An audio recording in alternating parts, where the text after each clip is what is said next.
Will the Royals continue upward trajectory tonight at Tampa? Will Tarek Skubal back up his big words versus the Yankees tonight in Detroit? Find out right now on MLB Bases.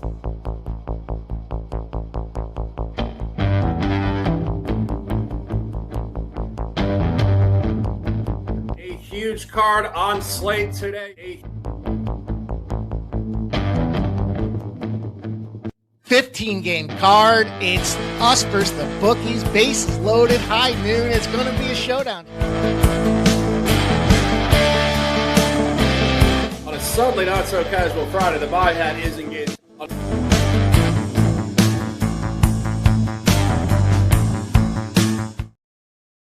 Two questions posed will be answered right now. It is MLB Bases Loaded on this Wednesday, June the 24th, 2026. I am the Shark. He is Mikey Money. Mike, what's going on this morning?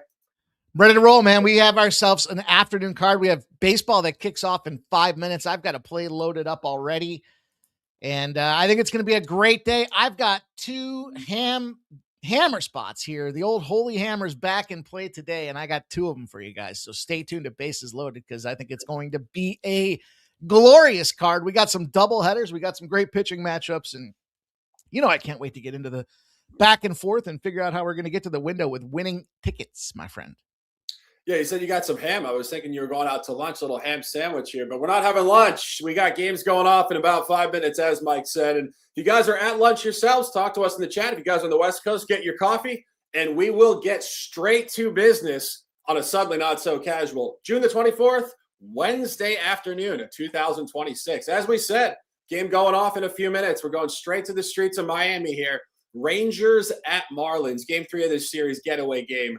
Jacob deGrom at Yuri Perez. Very interesting matchup here. You get two aces, two generations. When I was handicapping this before, I saw, and I had to remind myself, Jacob deGrom is 15 years older than Yuri Perez. Unbelievable stuff. Just the merge of time and generations in baseball. Great game going off in a few minutes, Mike. What's going on here? Yeah, so if you're new here, we like to share thoughts and opinions around the games, tell you how we think we're going to see them come out here. We'll share trends and angles, some factoids around the current situation, maybe previous game results as well. So buckle up and dial in here because I think this one's going to be a little flipperoo. I like Jacob deGrom, and, it shows here on the Texas side of things some strength to the over. When you put him as a road favorite, they've got a little model system. It's a perfect 10-0 to the over, but look, I think this is going to be a little flipperooski here. I think that the Marlins find a way with Perez to come in here, specifically Perez, as a dog in game 3 of a series. He's 8-3 over the last 3 seasons. So he's shown his ability to get it done. And non-divisional series closeout games, how about this? This season, the Marlins bats have been firing. They are a perfect 10-0. So I really like the Miami Marlins in this spot today here to kick this card off. But moreover, I looked at the under. We're looking at a particular model that's got 7 straight wins to the under. Afternoon day games, number 3 of the series, the unders, getting the heck out of Dodge. Just get this game over with. Start the stop clock. Let her tick, tick, tickaroo. Let's get this thing over with here and get this game under. I'm going to take the under 7.5. I agree. I think you're going to see a game under 2 hours and 20 minutes this afternoon. And, when I was handicapping this before, I was looking at one data point that would have led me to the Marlins if it was 10 years ago. The Marlins are 6-0 in the final game of a home series before travel and 4-0 in matinees. And I've given you guys the Marlins in this spot before. Matinee to beat the Cincinnati Reds, to beat the Cardinals, and beat the Diamondbacks. But here's the caveat, ladies and gentlemen. They were favored in all of those games. This is the first time as an underdog. I don't have a hat, but I'm taking Jacob deGrom, and we're going to disagree on this take, Mike. But that being said, I think this is where you want to buy deGrom very specifically against the National League. In his previous game, I was telling you guys he's going to beat San Diego at home. Mike and I aligned on that play last Friday. He was actually terrible in the matchup, did win, not because he performed well, 9-7 Rangers. But here is really where you want to buy low on this guy. Third start this year was 6 earned runs against. Previous 2 bounce back starts, only 2 earned runs in those starts. 1-0 against a National League opponent. aced the Chicago Cubs at home. Key point, also a matinee back in May. And just rounding this all together, as I said, this is Jacob deGrom. He pitched for the Mets for 10 years. He absolutely loves to ace the National League. I think he will be ready to go. Mike, I do align with the under. As I said, I think this is going to be a 2-hour game. These teams are trying to get the hell out of this stadium. I was actually looking at this over the weekend. I live in the area, and I was going to go to this game, and I had to remind myself, one, we have a great show to do, and two, do I want to pay premium for a game that could be an hour and 45 minutes? Probably not. Take the under. Disagreement on the side. I do have the Rangers officially. If you guys are in the chat, fire it up with us. Let's dominate this card, and let's keep it moving. Next game on the card, 110 in Queens. Mets, Cubs. First game of a doubleheader this afternoon into tonight. We get Nolan McLean against Javier Assad. McLean looking consistently inconsistent. Assad, not a lot of data here, Mike. I was trying to figure this one out. What do you have in this one? It's a tricky little spot as well. You know, I posted a little comment in the chat there. I said, parlay Miami in the under 7.5 for a plus 235. And we can come back tomorrow and tell Shark we told him so. How about that for a little smack talk in the chat to kick the card off, boys? I got the Cubs here. 3 reasons I think the Chicago Cubs are the right play for this game. Number 1 of the doubleheader, game number 2 on the card. It's a 1:10 p.m. start, so 1 hour till blast off. And look, 3 reasons. First of all, for whatever reason, the Chicago Cubs are really solid in the first game of a doubleheader. Believe it or not, you know, you've got a situation and a model that shows, in this case, 98 and 36. So I really like getting behind a situation that's got a 74% win rate over the last 22 seasons. I think that's certainly a buying position. 2, the Mets against lefties have been historically bad in the last 9 seasons. You fade them, you're winning at a 56% clip. 3, I think that they get the advantage here by playing a little whack-a-mole when it comes to this pitching matchup here. You know, whack-a-mole, the game at Chuck E. Cheese where the little mole came out and you were supposed to hit it with the stick, right?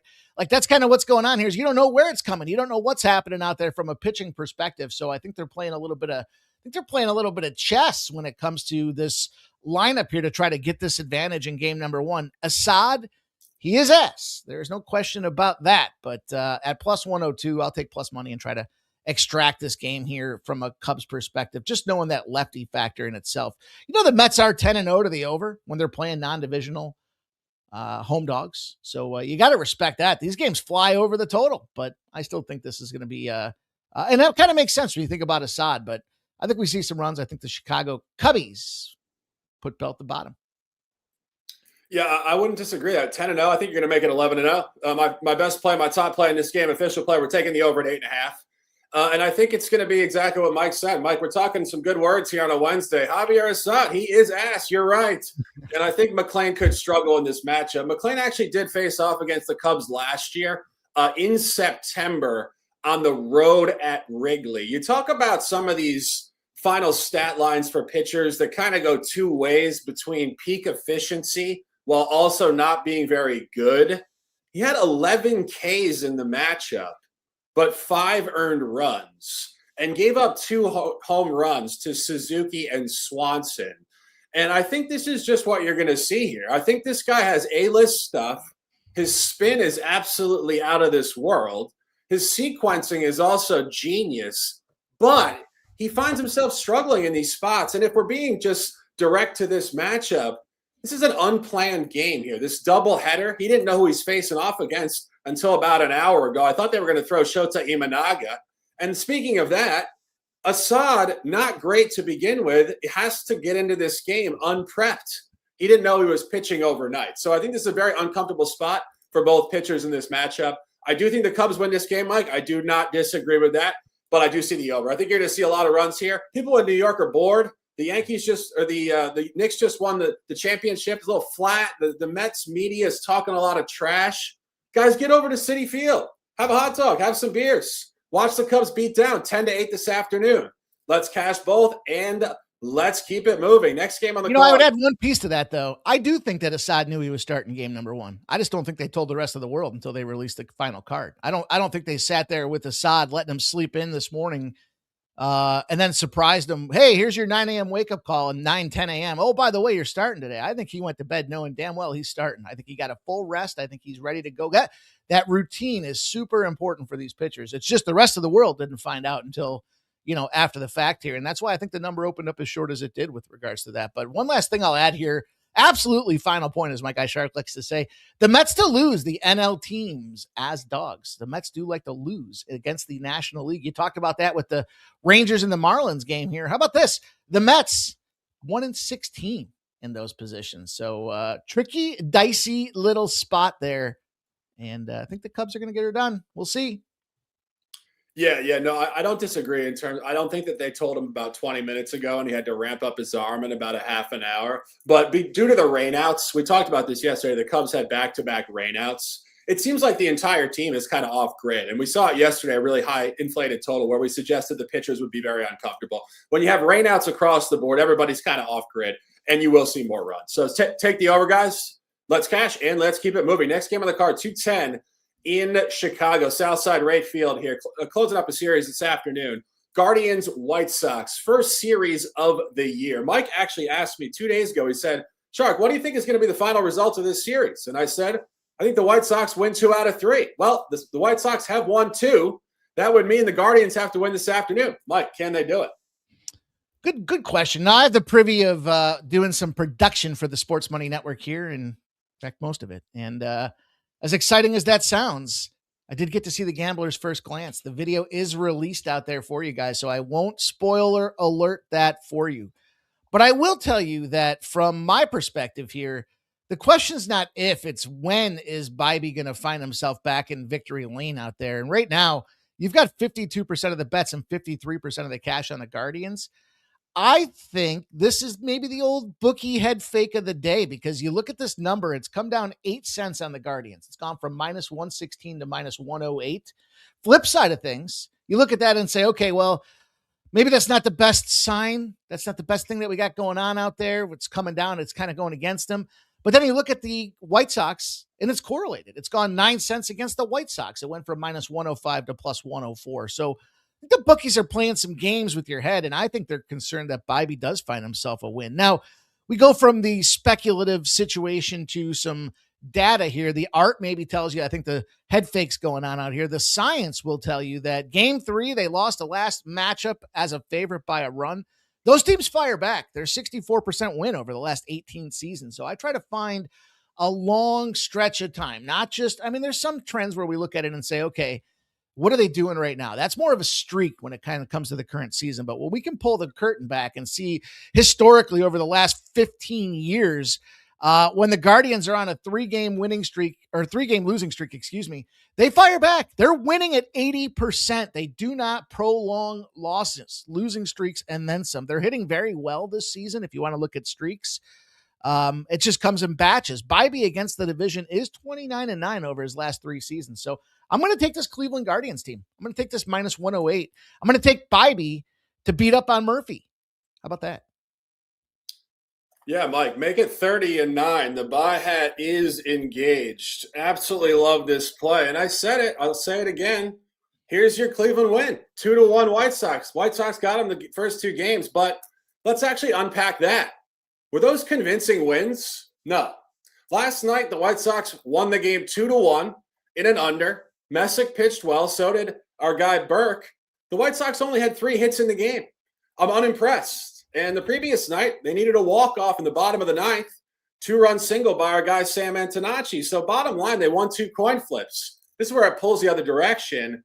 Not only that, Mike, you're giving them all the data. I'll just emphasize it.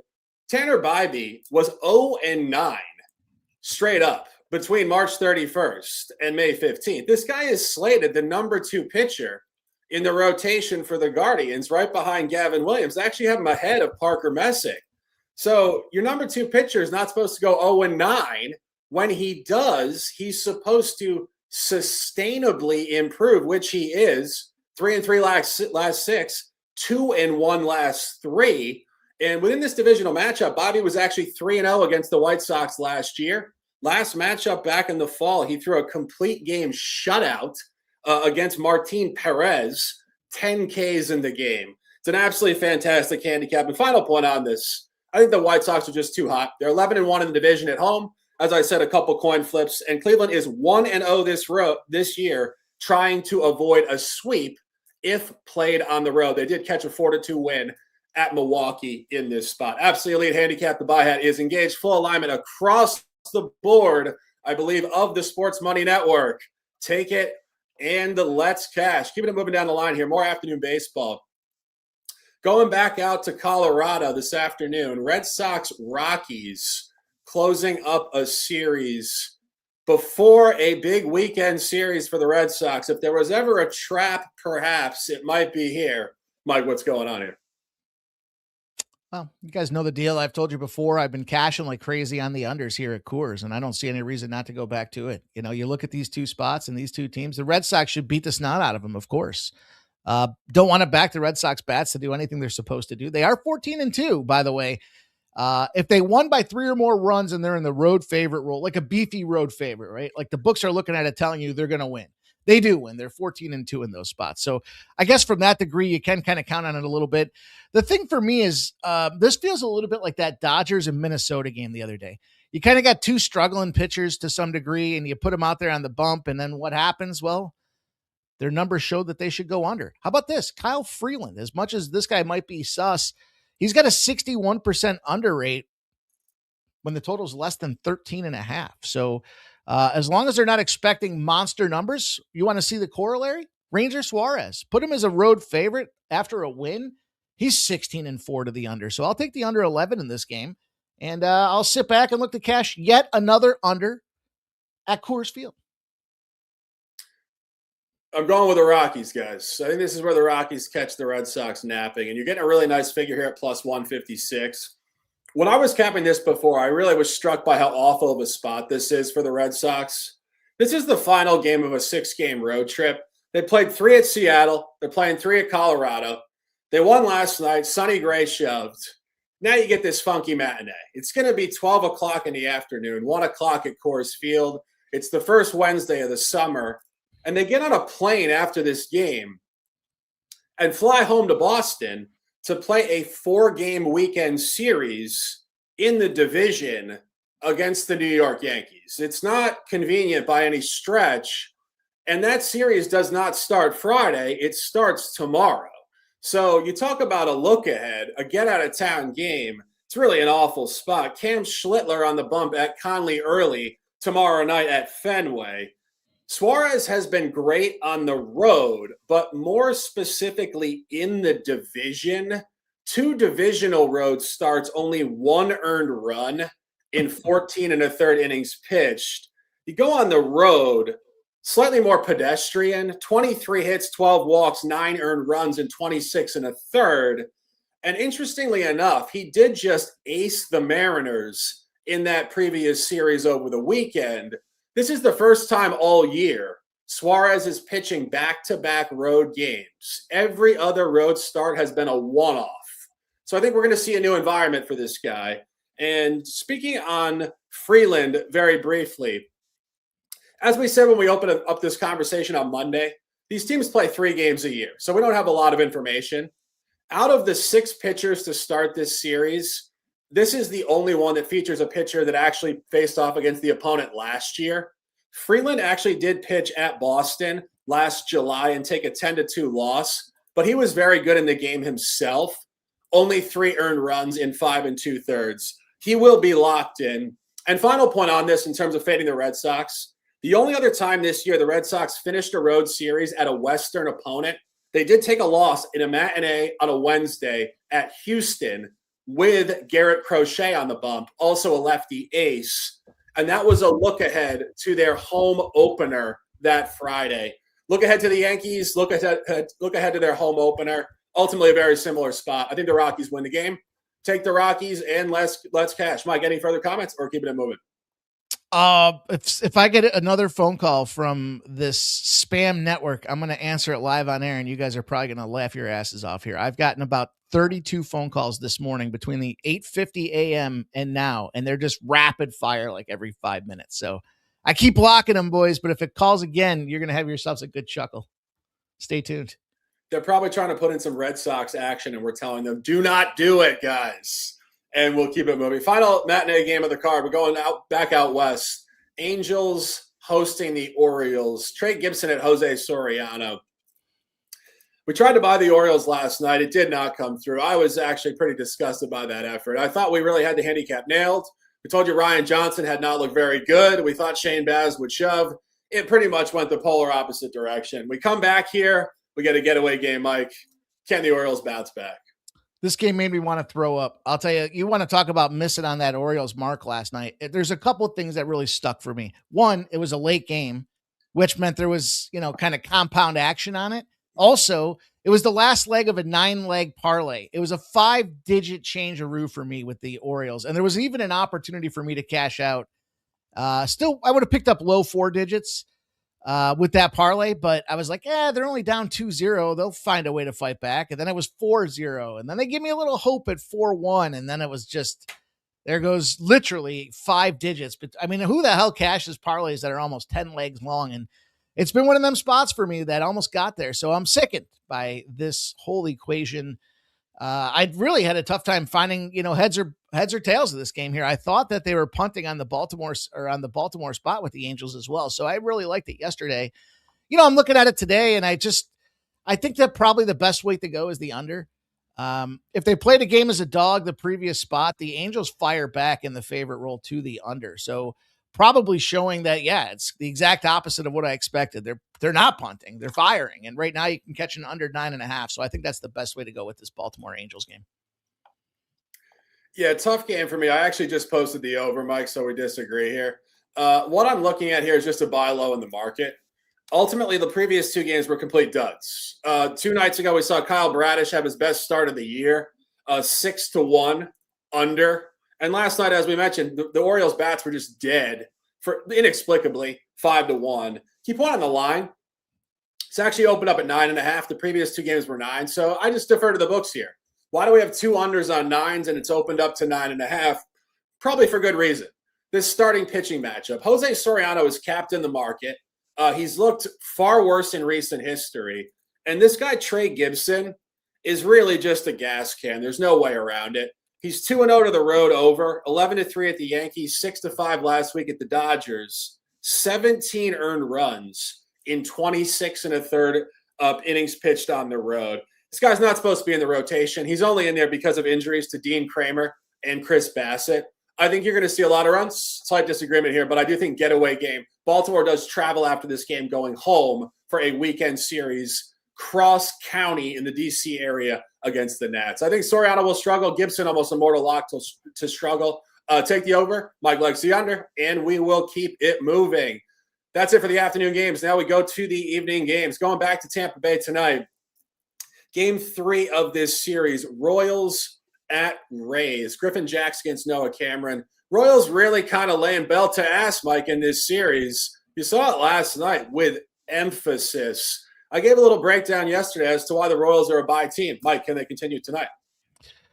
I kind of think so. I don't know if I want to be involved in the Tampa business.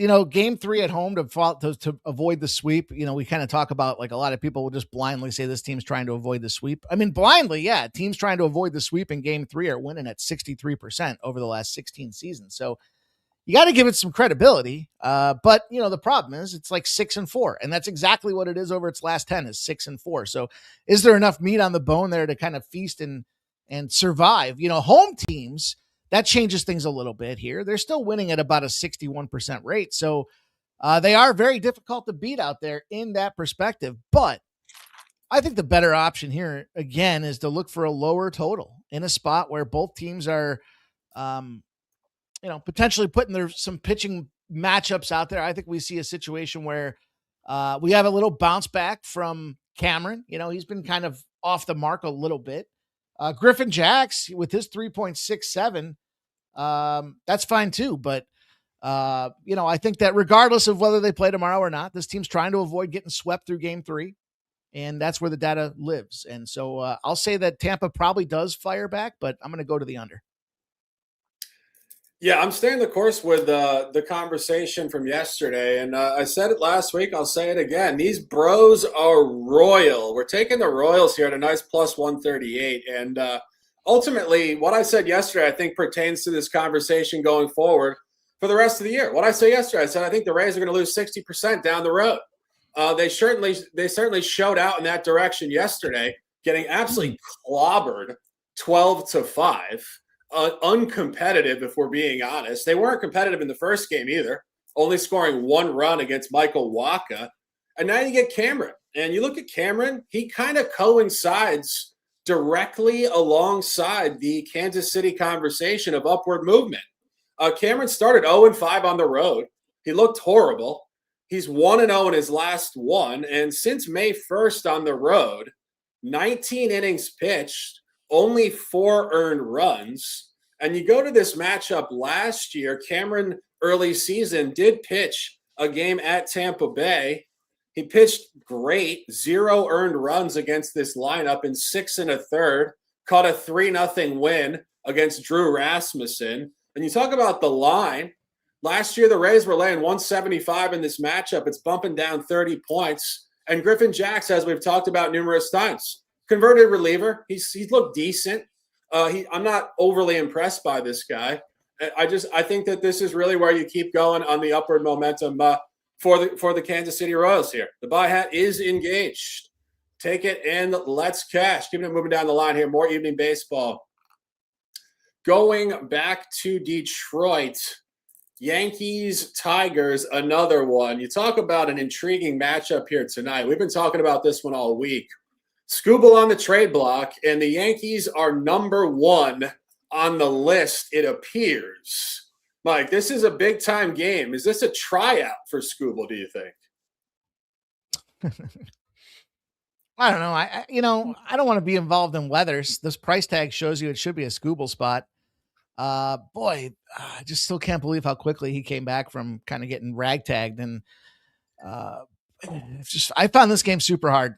I want to lean to the under, but the Yankees as a dog, if they got 8 or more hits the previous game, they go over the total. So I'm really hard. I'm really struggling to get there. To me, I think that you probably got to look at the Tigers in this case. I don't have anything official on this game. I probably go to the over and say, contrary to everybody's opinions on these guys shoving and seeing a 7, we probably see this thing go over. You want some validation too. It looks like some sharp respected buying is coming in on this over as well. 34% of the bets, 76% of the cash are on the over in this game. So it hit 7 and they came back and said, I'll take 7. We'll probably see this thing get to 8. And they like to push on 7 if that's the case. So I'm with that. I think I'll talk myself into an over. Yeah, I wouldn't disagree. This guy Weathers is extremely polarized. You want to buy him at home. You do not want to buy him on the road. Going through his last few road starts, 6 earned runs at Toronto, 5 earned runs at the A's, home runs on the road too, 5 home runs against in his last 2 road starts. I agree this is a tough game, however. I think the motivation in this game is very hard to read. Skubal here, again, making some sketchy comments, as we said, not entirely sure if he's going to be on the team in a month. Therefore, you try to zoom into the guy's mind. Is he focused for this team? Is he trying to prove it, or is he out the door? Very sketchy motivation in this game for me. I would agree the over is the best look. I think Skubal could struggle. He hasn't looked totally locked in since coming back off the IL. And Weathers is almost a mortal lock to give up at least 1 home run. I think home run props in this game actually have some access to. Mike, I'm sure you'll probably look at that this afternoon, but I think the Tigers could tee off on Weathers for at least 1 or 2 home runs. What do you think? I don't know. That's a solid answer. I don't want to take home run props in a game with a 7. You're going to get guys that are a bunch of plus 300s. Like I think it's funny because we're doing this home run contest and we'll talk more about it here in a few minutes, but home runs are a tricky thing. These are a tricky beast to tame. And you got to find that mix of the right number, the right price tag, and the guy that's got consistency behind doing it here. And then when you kind of dig in and you look at, Skubal in himself, you guys know the deal. You don't have to have me tell you, this guy is an enigma when it comes to pitching. He finds a way to go out there and just mow everybody down. And then to come back with this wonder arm that he's got going on out there. I think it's not a question of if he gets traded. It's a matter of who he's getting traded to here. The problem I have for if you want to take Weathers, for example, right? Who's going to tee off on Weathers? Nobody's hit the guy. Excuse me. The ninth order, the shortstop, Zach McKinstry. He's got one hit on one at-bat against the guy. Everybody else is donuts. Then you look on the other side of things here. Probably if you were going to take a homer, you got to go Paul Goldschmidt. You know, you look at this guy against Tarek Skubal, and Goldschmidt's 10 at-bats, 5 hits, 2 home runs, and 3 earns. That's the only guy with any home runs on the card in this slate today. So, even Cody Bellinger sitting there in the 4-hole. He's got 3 at-bats with a hit, 2 RBIs. That's the only spot. That's why I said I think this is a contrarian over, because you've got 2 guys, 3 and 4 in the order, that show a total of 5 RBIs against Skubal. Nobody else has anything going against this guy. So it's a very tricky situation for sure. I guess the one thing you could look at is home road splits, but even then you got the best at bat. Riley Green only has 5 homers on the season on the road. He's 300 hitter. So I think it's a tricky game to try to navigate the home run buoys. But if I was going to, I'd look at Goldschmidt and let me look at the price tag. Now that you got me looking at home runs, it's a great opportunity to talk about the home run contest, Shark. You got me teed up almost like we planned this backstage on purpose. So let me take a price tag here. Will you talk a little bit about, you got anything else to say about this game? No, I mean, honestly, I think we always sort of end up talking at more length of these games because they're more interesting. I mean, this is clearly a fandom type of game. I'm a Yankee fan. I like to figure it out, but tough game if we're being honest. I think the line is leaning in no direction other than one of my favorite words, ambiguity. We don't like ambiguity when we're trying to figure out clarity. Anyway, Mike, did you figure that one out, or? How about Jazz Chisholm? You want to talk about that for a second? He says, I talked to the coach, general manager. He kind of approached me as the safety issue out there. He's like, I'm playing a kid's game. I'm not trying to take it too serious. There's nothing wrong with me eating a lollipop on the fucking field. What a scumbag. Goldschmidt plus 600 for a home run. Bellinger plus 800 for a home run. One of those 2 guys should go yardstick today. What do you think about that? I could certainly see it. Cody Bellinger is one of my favorite players on the Yankees, but Chisholm did back up his garbage yesterday by hitting what amounted to I believe a game-winning home run. And Boone in the postgame was saying he totally vindicated himself. He can suck on all the lollipops he wants on the field. I was thinking to myself, what kind of world are we living in right now, where we're talking about guys on the field with lollipops in their mouth vindicating themselves? I mean, give me a break. Anyway, enough of this one. Let's keep it moving down the line. If you guys are taking the Yankees, the Tigers, let us know in the chat. If you guys are in the chat, Phil says lunch break gang.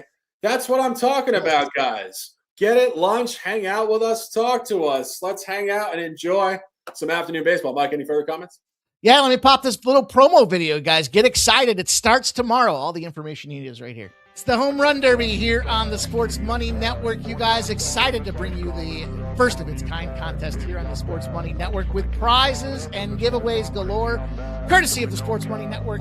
We're looking to get you guys a 9-day contest. Starts June 25th through July 3rd, and all you have to do is comment below. The Home Run Derby prediction needs all 4 criteria: the player name, the team name, the home run pricing or odds that you got that at, and the book you got them from. As an example, you would say Aaron Judge with the Yankees at plus 250 on DraftKings in the comments section. It's 1 entry per person per day.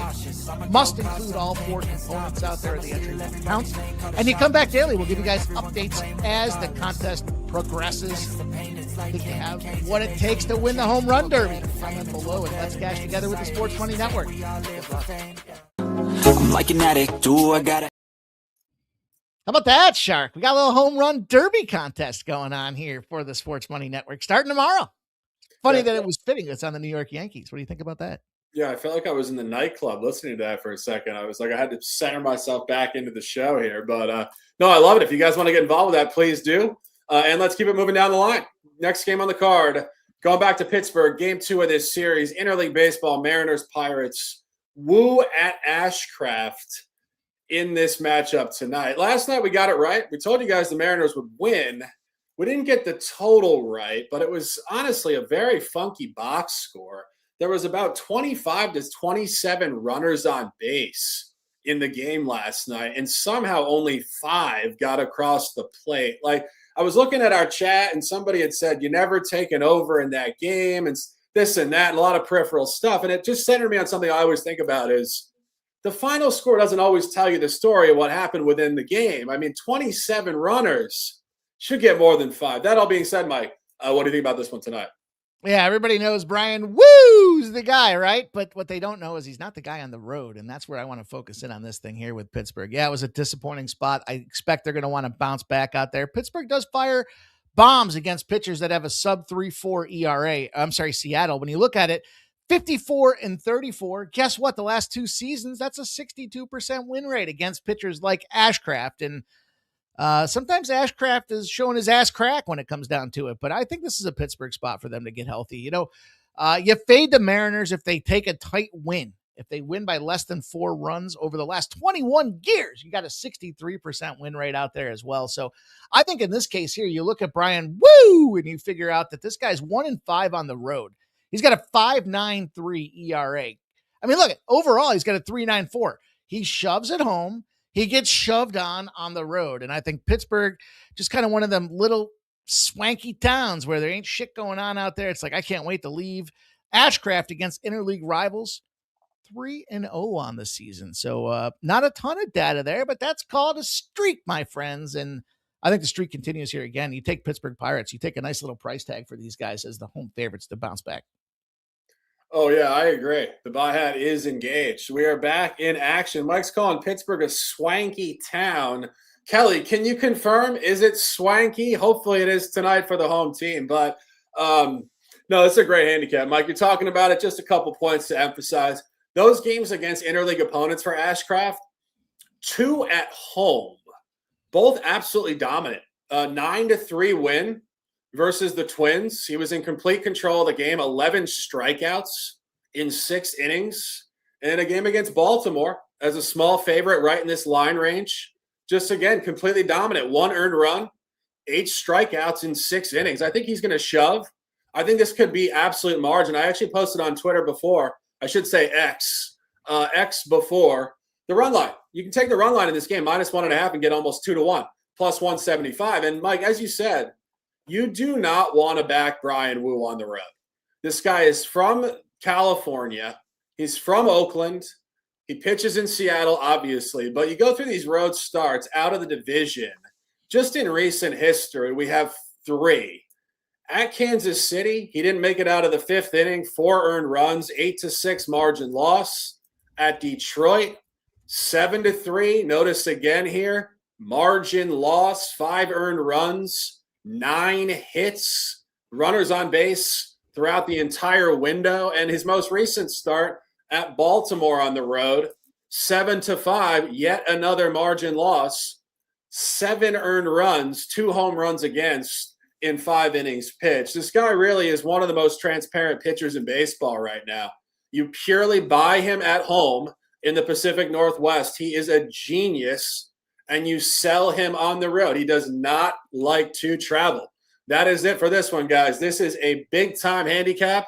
The buy hat is engaged. As I said, guys, take margin in this game, -1.5. And let's cash. Keeping it moving down the line.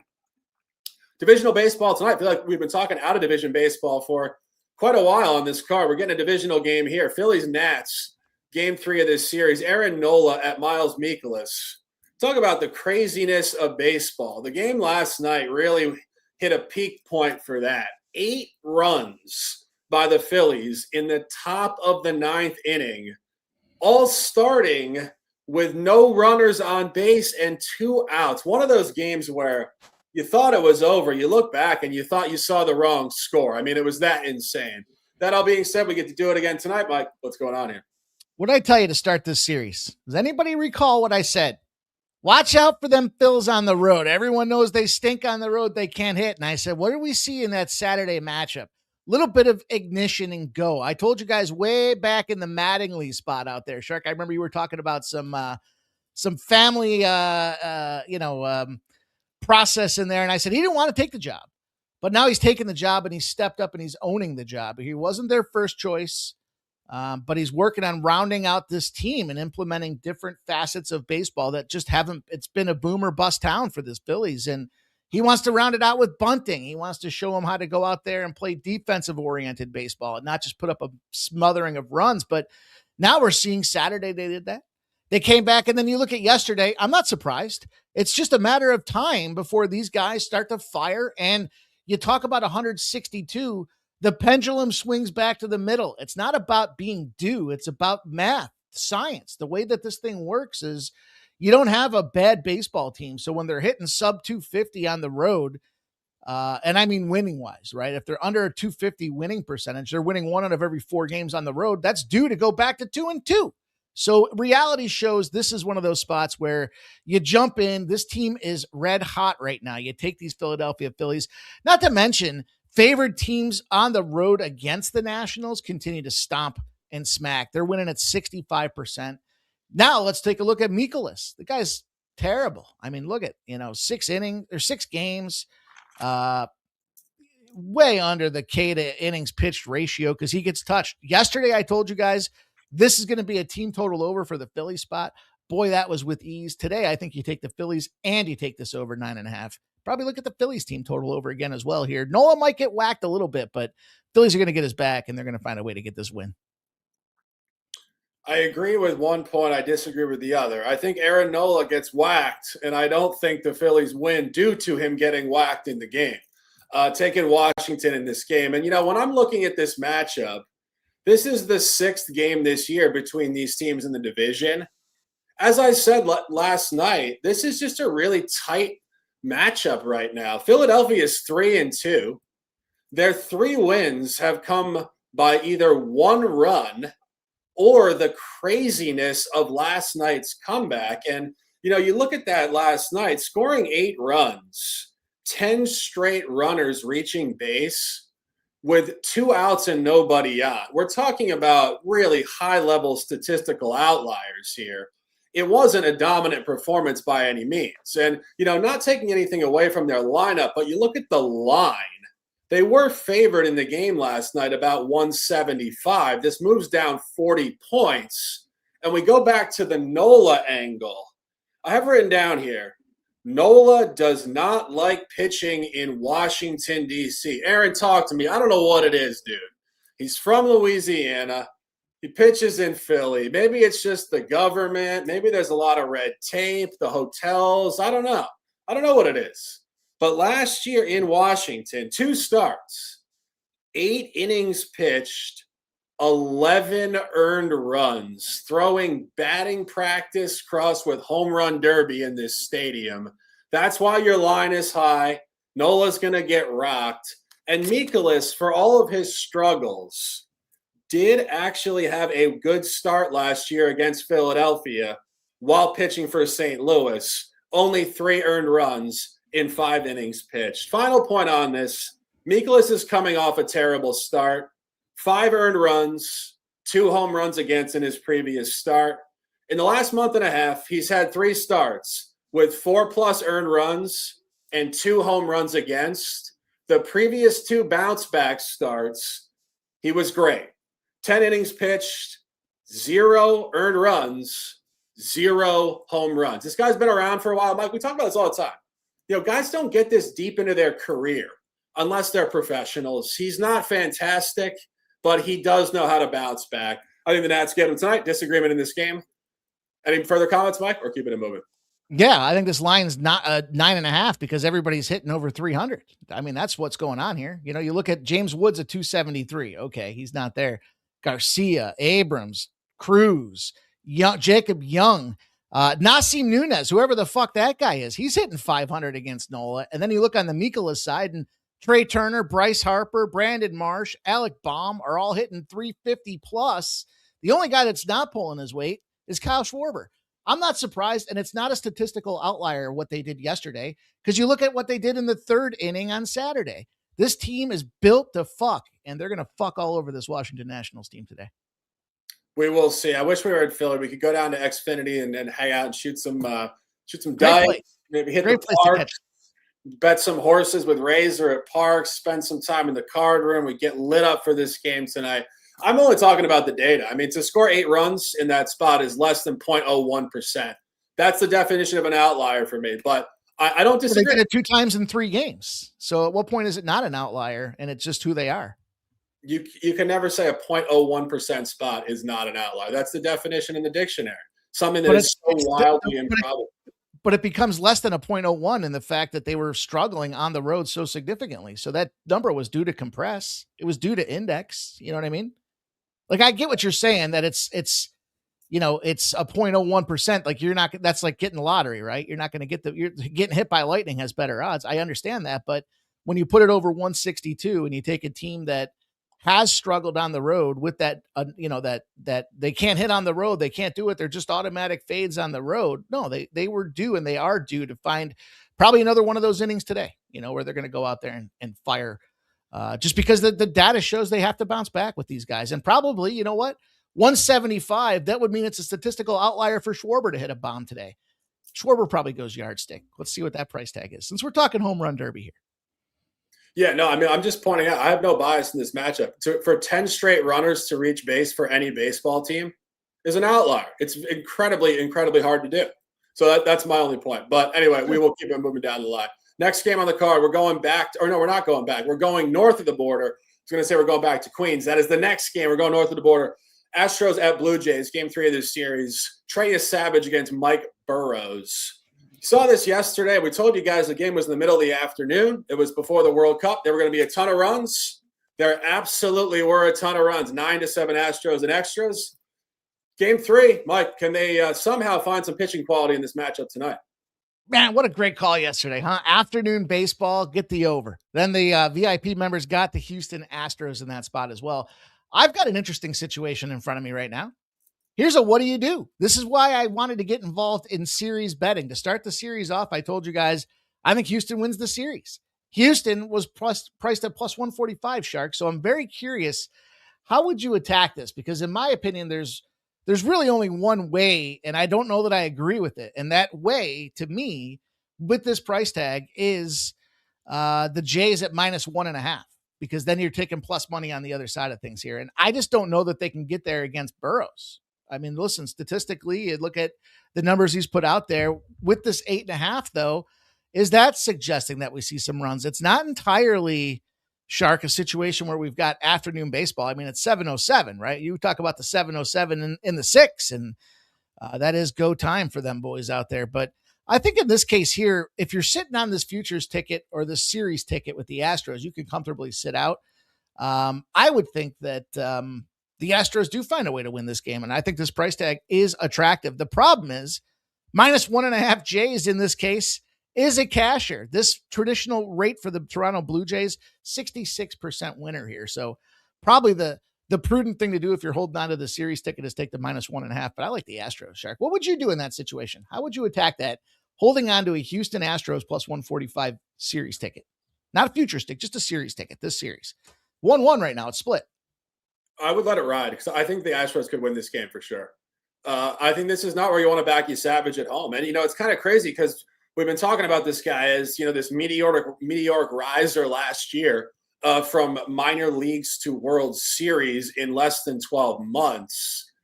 I started saying this about a month and a half ago. I said, you're going to see some normalcy from this guy. He got too hot too fast. He's only 22 years old. Like, it's going to come back to earth. And you have seen that, actually. He's been terrible at home since the middle of May. And his last home start outside of the division, he did lose by margin against the Marlins 8-2, giving up 5 earned runs in the game. And again, that wasn't just exclusive to that game. 2 home games already in June, 6 earned runs against Baltimore in a wild loss, 13-3, and another 5 earned runs against the Yankees, a win, but not because he was great in the matchup. I was actually on him in that game. I gave you guys an alt minus 2.5 against the Yankees. Going back to what we were saying, actually, that was Ryan Weathers on the road giving it up for the Yankees. But again, that wasn't because Savage is pitching well, and I think Burrows will be scrappy enough here. So I absolutely do lean towards Houston in this matchup. Mike, I think you're going to cash it. I think Savage gets hit again. And I think that there's just generally a bull market more so on the Astros in this spot. I think it's one of them spots there where I talked to you guys about it before too. And I said, if we take some of these series bets, it gives us an opportunity to play game by game a little bit differently. And we've got one more that we'll talk about because I am back against the wall with this one. So interesting play out there. Do you ever get involved in the series prices, Shark?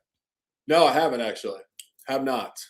Looking at 15 games with all this stuff is a big palette every day to begin with. But I do like that actually, because I think that's a really interesting thing I just think it's fun, actually. I'm thinking about it now for the first time. I think it's fun. You look at a series on Monday, you say who's going to win the series. Get good plus odds, some projections. I like it. Kind of looking at it, measuring like bullpens and kind of current form of the batters. Like I talk a lot about like the 14 days. What are they doing over their last 2 weeks? Kind of putting all that together, trying to find some of those spots that makes a lot of sense. But does take a lot of, shoot, you and I were talking about it backstage. 15 games, 14 games. It's a lot of data to put together and be able to talk about it intelligently on the show instead of saying, oh, I think this team's going to win. Wait, who's pitching today? Right? Like we know some do that, but not you, not me, my friend. Yeah, absolutely. No, I definitely think it leads to the Astros. I posted my full card before. I might get to the Astros later this afternoon. Keeping it moving down the line here, we're going back to Queens. Sean Manaea, game 2 against the elusive to be determined. Data not exactly abundant in this one, Mike. Obviously, there's not really a whole lot of cap on this one. You have anything? Yeah, so they came back and said, at least Underdog MLB or Underdog Baseball, whatever it is, came back and said, Shota Imanaga being cycled out to the bullpen. So Wow. how about that? You just talked about him in game 1 of this series here. Now we've got game 2. They're going to start Matthew Boyd in this spot. So it's the second game of a doubleheader. I'll wait and see what happens. Some people like that strategy of play the other side after the doubleheader. I'm more of a let's see what happens after the doubleheader before we decide how we want to attack this second game. So after just announcing Matthew Boyd out there, I do like a zigzag here, but I don't have anything official, Shark. Yeah, we've said this before. So these are the toughest games to handicap, especially before we see the result of game 1. Largely reactionary. Oftentimes, you just expect a split. Only thing I would say, whoever wins game 1, just maybe expect a split. But that's what we got for this one. And we will keep it moving. Next game on the card, 7:10 in Cincinnati. Divisional baseball here. Brewers at Reds. Shane Drohan at Rhett Lauder. Game 3 of this series. Brewers are up 2-0. We've seen 2 pitchers duels. Talk about the books missing the lines and me also missing the caps on those. Just outrageous. 10. We had a 10 and a 10, and both were like straight out of October baseball. You got a 9.5. You got a lot of it's kind of ambiguity in this one, Mike. What's going on here? This is the other one where I'm holding a series ticket. This one was for the Reds, though, and there's no way I can cash it now. So do I try to recoup my money? And then the question is how. I'm not entirely surprised. You want to talk about statistical performances? We kept talking about when is the shoe, when does the gear change for the Reds out there? And I think we're starting to see that process. You talked about it the other day with a couple of teams where you're saying, the second half of baseball is going to be entirely different for some of these teams. And I think the Reds, who literally had that horseshoe up their behinds for the first quarter part of the season, finding wins they had no business winning. And then you look at the numbers with their expected runs, didn't make any sense here. So my feet are to the pedals with regards to my series ticket for the Reds, but I think this is probably a good spot for the Brewers just to keep firing on these guys. They're the better team in baseball, and the Reds maybe are running out of that lucky horse streak trend, whatever you want to call it. Yeah, tough game. Again, this guy Drohan doesn't really go deep in the games. They've kind of ramped him up. This is season 1 for this guy. He's listed as a reliever. In June, they've given him more run. His last 3 starts, 6 1/3, 5 and 5. Honestly, this is just a tough game. It's kind of a stock line. A lack of pitcher data and matchup analysis. Nothing for me on this one, guys. And we will keep it moving. Next game on the card. Great stuff here. We're going to Minnesota. Game 3 of this series. It doesn't get much better than this when you get pitching matchups in 2026. Shohei Ohtani at the dog himself, Joe Ryan. Mike, I know you like fading Ohtani on numbers like this. Could this be any better of a spot, really? Man, I struggle, Shark. I want to fade this guy. He's 0-8, non-divisional road favorite over a -138. Total's greater than a 7. Joe Ryan, can he come out here and deliver? I took a live bet yesterday on the Minnesota Twins when they were tied at 2. I was looking, sharps were coming in there betting on the Minnesota Twins, and I took the big L in that one. Ryan does have a 2.85 ERA when he comes at home versus, his overall, but he's pretty consistent. He's kind of steady Eddie out there. He eats up 5 innings a clip. I think the first 5 under is the best way to attack this game. And I don't have much more than that on this one. Yeah, I agree. There's not a lot of matchup data at all. Joe Ryan, I believe, has never faced the Dodgers. When I was looking at it before, At least in the last 4 or 5 years, there was nothing. So you talk about just trying to find some precision. It's not there. If you want to talk the psychology of this guy, as we always do, these are the spots that Joe Ryan shows up for. He shows up to play the big dog spots on the road in the big cities. And maybe the home city here is not that big for him, but this is a big matchup against the champion Dodgers. I haven't gotten there yet, but I think Joe's going to give you his best business tonight. I think plus 1.5 is certainly alive. I think you can get that at like minus 130 or something like that. But tough game, just another stock line, basically the same number last night. 1 point on that, when you see Ohtani laying less than you saw the matchup last night, Ohtani's supposed to be a better pitcher. So when he's actually laying slightly less of a number than a worse pitcher, they're pulling the number towards the Twins. Plus 1.5 would be the best look for me. Mike, anything further or keep it moving? No, I think that makes sense. Yeah, I'm with you. I think you're going to see Joe Ryan at his best tonight. That's where we will leave it. And we will keep it moving. Next game on the card, going back to St. Louis tonight. Diamondbacks Cardinals game 3. Liberatore against a guy I honestly am unfamiliar with. And I think everybody's unfamiliar with, including the database here. Mitch Bratt, 22-year-old. Looks like he's making his major league debut. Canadian left-hander. Mike, Canadian left-hander, 22. I mean, talk about a lack of data. What's going on here? Dude, your guess is as good as mine in this case here, right? He was drafted by the Rangers in the 5th round. No information whatsoever with this guy. Played some ball down in Georgia. 22 years old, as you mentioned out there. Now he's a Diamondback. Good luck. I think we're lucky that we got our Cardinals money in game 1. We got our Diamondbacks money in game 2. I think we can punt on this game. Completely agree. When I saw this before, I saw the pitching matchup. I said, absolute toss. We're tossing it out, and we are moving down the line. 2 more games tonight, late night games. Braves Padres out west.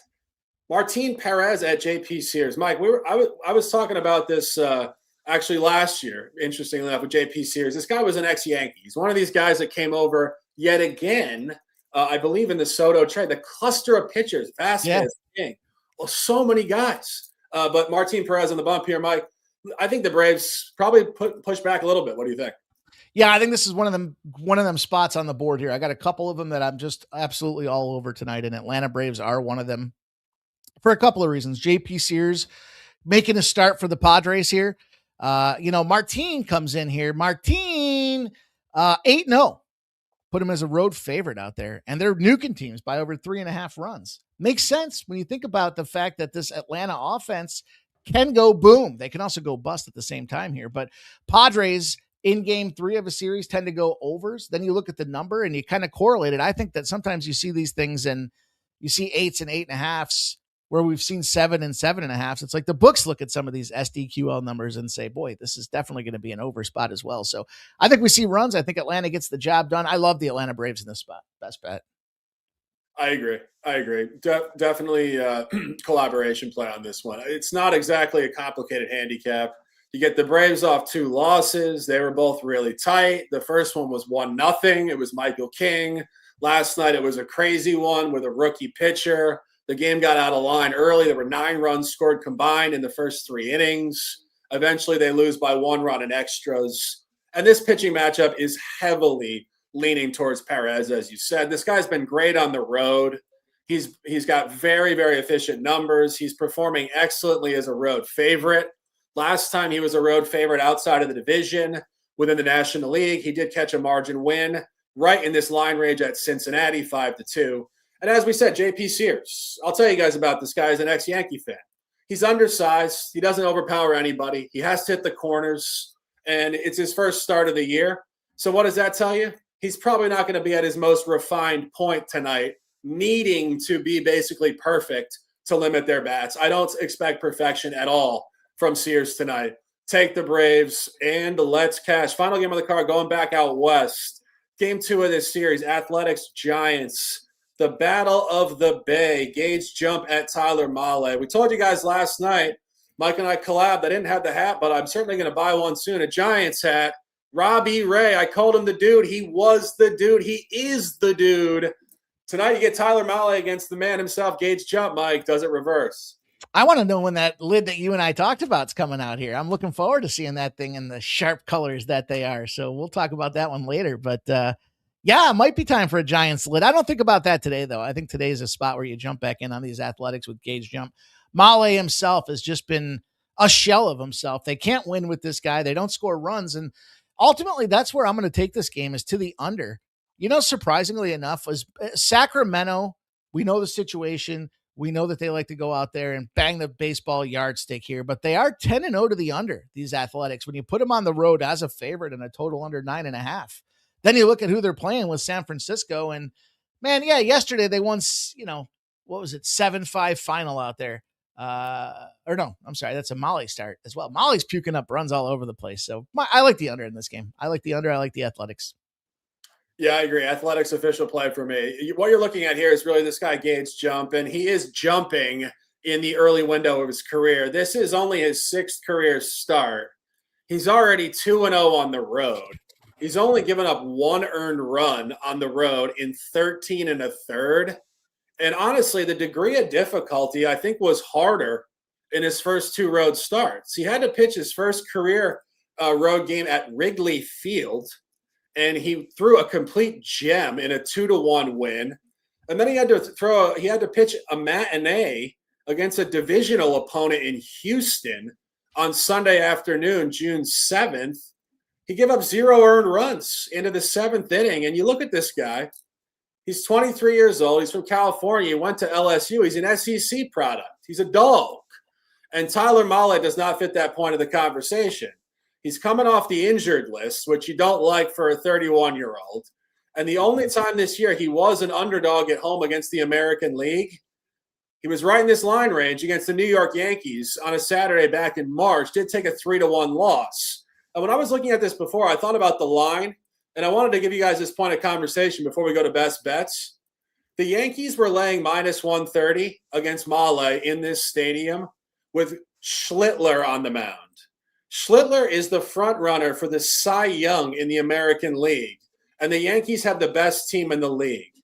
And the Oakland, Las Vegas, Sacramento Athletics are laying the same figure with a rookie pitcher. That is incredibly strong when you cross-reference with the Yankees game. I think Mahle's going to struggle. I think Jump will shove, and he will jump, of course, and I think the Athletics do win the game going away. Take the Athletics and let's cash. That's an hour and change, Mike, and we got best bets. Great stuff, man. Always a great job, and appreciate all you guys that did tune in. We didn't get to run the reminder video for the thumbs up because of the contest, but if you haven't done so, you enjoy the content, you like the banter, you like the back and forth. Sometimes we're head to head. All we ask you to do is show us a little love, man. Throw a little thumbs up out there to support my guy Shark and I doing bases loaded Monday through Friday for you guys. Cleveland Guardians -108. We might have some corollaries here. We might have some collab spots here. I got the Guardians -108, Colorado under 11. I've got Tampa Bay under 7.5. The Pirates -108, Atlanta -117, and I'm going to go Minnesota. Their first 5 team total under 1.5 at -120. I think I'm going to take their first 3 under as well. Let me take a look at that while you're hammering out some best bets, Shark. Yeah, I agree on the Guardians. That's a collab. I agree on the Pirates. That's a collab. And I agree on the Braves, also a collab. And I think we both agree on the Athletics as well. Yeah. Okay, so that's going to be that'll be one of mine. We're also taking the Royals +138. Okay. Taking the over in the Mets game, which is about to go off, but we did tell you guys about it an hour ago on the show. 8.5. Let me check the current number here. Yeah, we get 8 now in the market, actually. 8-115. And yeah, so we have the collabs, and I'll give you guys the Rockies +1.5. That's +104. Let me add to that. This first 3 under in that Minnesota game, under a run, no run scored for Minnesota in the first 3 is +105. So going to back a little Shohei Ohtani action here. Why don't we just go Cleveland, Pittsburgh, Atlanta as our parlay? I like it. I think it cashes. Absolutely. We're full there. We've got them in some collab plays outright, but we gave you guys a lot of action to consider today. We're at the hour 4 mark, so we appreciate everybody that has tuned in. Shark, the contest starts tomorrow. It is a home run derby. You talked about being in the nightclub with that little kickoff promo here, but who do you think's going to win this thing? You think you got a shot? You think you can pick out enough home runs over the next 9 days to tally up a victory? No, I don't, which is also why it's a great opportunity for people to compete with us. You guys can do the research. We give you the game sides and the totals. You guys can get into the weeds yourself and give us some good information there. So, no, I'll be competing, but I do not expect to win. You know, little my man of the people. Give you guys a little action. It's like playing the house. You know, you guys play against the house. But Mike, give him a few final words and I'll close it out. Oh, it's good stuff, man. Great job today, as always. You guys, appreciate everybody that's tuned in as well. Make sure you like and subscribe to the YouTube Sports Money Network. And we're always open to hearing what you guys have to say. So in the comments, drop your favorite plays. A lot of you guys do that already, and we really appreciate you taking the time. So shout out. Make sure you follow my guy Shark on X. You can follow me on X, and we're both live at Winnable. You want to throw a little support our way and say, hey, man, thanks for the cause. Thanks for the effort. Thanks for the info. Jump on board with one of our longer-term packages and catch our baseball, World Cup soccer, NFL season's right around the corner, college football. We're going to do so much more with you guys, and I'm looking forward to working with you, Shark. So let's go, my man. Absolutely. No, these shows are just outside of the actual money involved here, guys. It's a lot of fun to get on here with Mike every day and also the chat. We saw the chat yesterday, always popping live, but yesterday, guys, after the show, go underneath the comments. We had about 20 comments yesterday. And we really like to engage with you guys. Not only does it help to grow the show through the algorithm of YouTube, Mike and I genuinely like to just push back with you guys and have a little conversation. Drop your plays, drop your analysis. If you disagree, you agree, just let us know what you're thinking. And it really does help to not only grow the show, but just grow the conversation and the community amongst us. We appreciate you guys immensely. Have a great day. Let's cash these tickets. And as always, manage your bankroll as we're talking about some of these crazy back and forth games. It's baseball. There's no locks. The only lock is responsible betting for long-term success. We will be back tomorrow. This was a big one. We had 16 games, smaller card tomorrow. That is MLB Bases Loaded on this Wednesday, June the 24th, 2026. For Mike, I'm the Shark. Stay fast, stay strong, stay disciplined, and let's dominate. It's the Home Run Derby here on the Sports Money Network. You guys, excited to bring you the first of its kind contest here on the Sports Money Network with prizes and giveaways galore, courtesy of the Sports Money Network.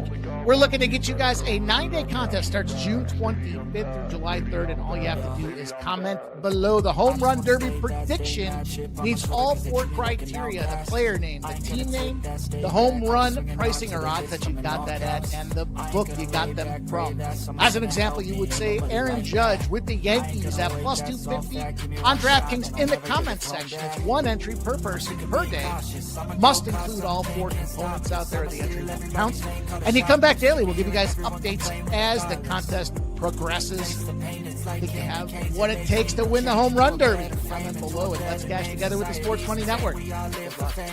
I'm like an addict, do I gotta have it. I ain't even playing, got a really bad habit. If it moves, gotta grab it, fuse like a magnet. Lose, won't have it till I'm doomed in a casket. I ain't playing, got a weird mind. If you work 8 hours, I'ma work 9. If the shit tastes sour, you should taste mine.